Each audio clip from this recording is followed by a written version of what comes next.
how this all started is a really interesting story. How did we get here? I mean, this story that happened, this primal story, is still going on. It's still being played out again and again. And it's in Surah Al-A'raf here. The story is a story about two creatures, Adam and Iblis. The dominant opinion is that he was a jinn, but he was allowed into the court of the angels, this angelic court. Now, these angels were told by God to bow down to Adam. And that sujood is not a prostration. It's not actually putting your head on the ground. It was a type of ta'zeem, which was more like an inhina. It was bowing. So Iblis is told to bow down. All of them did it, except Iblis. What has hindered you from not falling prostrate? إِذْ أَمَرْتُكَ, because I told you to do this. قَالَ أَنَا خَيْرٌ مِّنْهُ, I'm better than him, which is a very interesting statement, because some of the ulama say this is the first wrong action ever. And it's a belief of superiority. It's a belief of superiority of another creature. So he said, I'm better than him. And then, خَلَقْتَنِي مِن نَارٍ. Then he gives the reason. This is his logic of why he is superior. You created me from fire, وَخَلَقْتُهُ مِن طِينٍ. And you created him from earth and water. I'm fire and air. He's earth and water. I'm better than him. What was the superiority here? What superiority did he see? Material, right? It's medda. He's looking at the actual substance of what we are made of. Now, what is unique about Iblis and Adam? Both Iblis and Adam, they have this conscious ruh. They have this conscious knowledge of God that other creatures don't have, whether they're made of fire, earth, water, whatever they're made of. So Iblis was looking at the outward of the situation and he's saying, I'm better than him. Why are you making me bow down to somebody that I'm better than? This is his logic.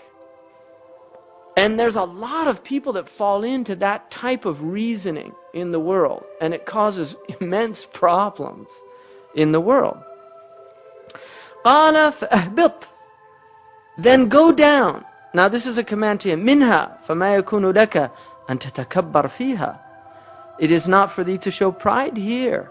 In other words, you're in the divine presence. This isn't the place for pride. If you're aware of God, you can't be in a state of pride. And therefore, he was cast out of this presence, because the two can't go together. And then he says, فَخْرُجْ إِنَّكَ مِنَ الصَّاغِرِينَ. Get out of here, because you are the saghir. You're not better, you're worse. You're the humiliated one because of your pride. Because of your pride, you've put yourself under the thing that you thought you were over. So the actual thinking that you were over this other creature has put you under that creature by default. So go out. His kufr is called kufr al-isyan. It's the disbelief of disobedience. And then he says, قَالَ أَنظُرْنِي أَنظِرْنِي إِلَى يَوْمِ يُبْعَثُونَ. Give me some reprieve. قَالَ إِنَّكَ مِنَ الْمُنظَرِينَ. You've got this reprieve. قَالَ فَبِمَا أَغْوَيْتَنِي. This is really key here. بِمَا أَغْوَيْتَنِي, now, because you led me astray. Right? So he's blaming, now he blames Allah. This is the beauty of Iblis. Look at this foolish intellect. First, he says, why didn't you do it? And he says, because I can't do that, I'm better than him. Then he says, بِمَا أَغْوَيْتَنِي, you made me go astray by telling me to do it in the first place. Because I couldn't do it, you said do it. And so it's your fault. It's not my fault, it's your fault. See, he's blaming God for his problems. بِمَا أَغْوَيْتَنِي لَأَقْعُدَنَّ لَهُمْ صِرَاطَكَ الْمُسْتَقِيمَ. I will now lurk in ambush for them. In other words, these humans. Because you told me to do this thing. So it's both of your faults. You told me to do something that I couldn't do. And the reason I couldn't do it is because he wasn't worthy of it. So he's got two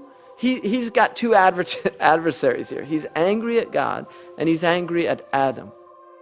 And then he says, ثُمَّ لَأَتِيَنَّهُمْ مِنْ بَيْنِ أَيْدِيهِمْ, and I will come upon them from before them, وَمِنْ خَلْفِهِمْ, and behind them, وَعَنْ أَيْمَانِهِمْ, and to their rights, وَعَنْ شَمَائِلِهِمْ, and to their lefts, وَلَا تَجِدُ أَكْثَرَهُمْ شَاكِرِينَ, and you will not find most of them filled with gratitude.